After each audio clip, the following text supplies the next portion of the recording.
চট্টগ্রামে শুরু হলো ফিটনেস বার মহানগর স্কুল হ্যান্ডবল লীগ। 14ই মে বৃহস্পতিবার বিকেলে এর উদ্বোধন করেন চট্টগ্রামের মেয়র ডাক্তার শাহাদাত হোসেন। এই সময় উপস্থিত ছিলেন চট্টগ্রামের অতিরিক্ত পুলিশ কমিশনার ওয়াহিদুল হক চৌধুরী। উদ্বোধন শেষে মুখোমুখি হয় মিনি স্কায়ার মডেল হাই স্কুল এবং cantonment public school and college. National handball league আমরা করেছি মহানগরী ক্রীড়া সংস্থা, কারণ হ্যান্ডবলটাকে ছোট্ট স্পেসে দীর্ঘক্ষণ প্রশিক্ষণ এবং খেলাধুলার মধ্যে রাখা যায় বাচ্চাদেরকে। সেই সুবাদে আমরা আজকে প্রায় দীর্ঘ 34 বছর আমরা হ্যান্ডবলটাকে নার্সিং করে আসছি। আসলে আমাদের দেশে আপনার মাঠের একটা সীমাবদ্ধতা আছে, বিশেষ করে মাঠ মানে যতটুকু যে পরিপূর্ণ মাঠের যে একটা সীমাবদ্ধতা আছে, সেই সীমাবদ্ধতার মধ্যে হ্যান্ডবলটাই একমাত্র গেম আমার মনে হয় যেটা এই সীমাবদ্ধ আকারের মধ্যে সুন্দরভাবে ক্রীড়া চর্চা করা যায়। দিঘির মাঠে ইভেন রাতেও ফ্লাড লাইটের মাধ্যমে আমি খেলিয়েছি এবং বাংলাদেশ ন্যাশনাল টিমের খেলোয়াড়রা ম্যাক্সিমাম খেলোয়াড়রা এখানে খেলেছে এই মাঠে। তো জমজমাট লিগ ছিল, হ্যান্ডবল লিগ, ভলিবল লিগ।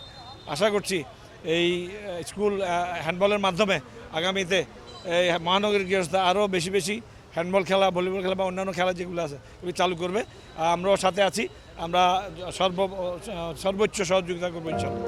খেলাধুলায় সম্পৃক্ত থাকলে তরুণ সমাজ বিপথে যাবে না বলছেন মেয়র ডাক্তার শাহাদাত হোসেন। এটাই বলছি যে আমাদের খেলাধুলার মধ্যে আসলে এই প্রজন্মকে রাখতে হবে।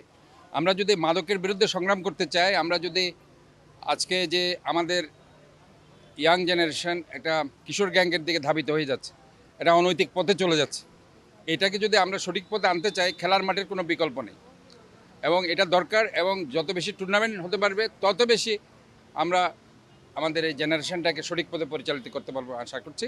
এবারের আসরে বালক বিভাগে 9টি এবং বালিকা বিভাগে 8টি সহ মোট 17টি স্কুল অংশ নিচ্ছে।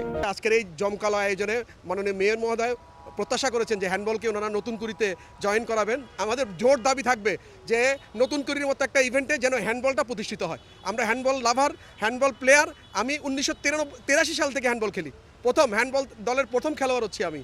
তো কাজেই আমাদের প্রত্যাশা থাকবে যে হ্যান্ডবলকে আমরা যেন আরও এগিয়ে নিয়ে যেতে পারি। চট্টগ্রামে 20টা স্কুলকে কোচিং করে প্রথম মহানগরী ক্রীড়া সংস্থার স্কুল লীগ শুরু করি এবং সেই স্কুল লীগ থেকে ছোট ছোট ফুলের কলিরা প্রস্ফুটিত হয়েছে, ফুল হয়েছে, ন্যাশনালে গিয়েছে, জাতীয় পর্যায়ে খেলেছে, মেয়েদের টিম খেলেছে, ছেলেদের টিম খেলেছে। চট্টগ্রামে হ্যান্ডবল খেলা প্রসারে এমন টুর্নামেন্ট অব্যাহত থাকুক, এটাই প্রত্যাশা। Tajul Islam, N sports.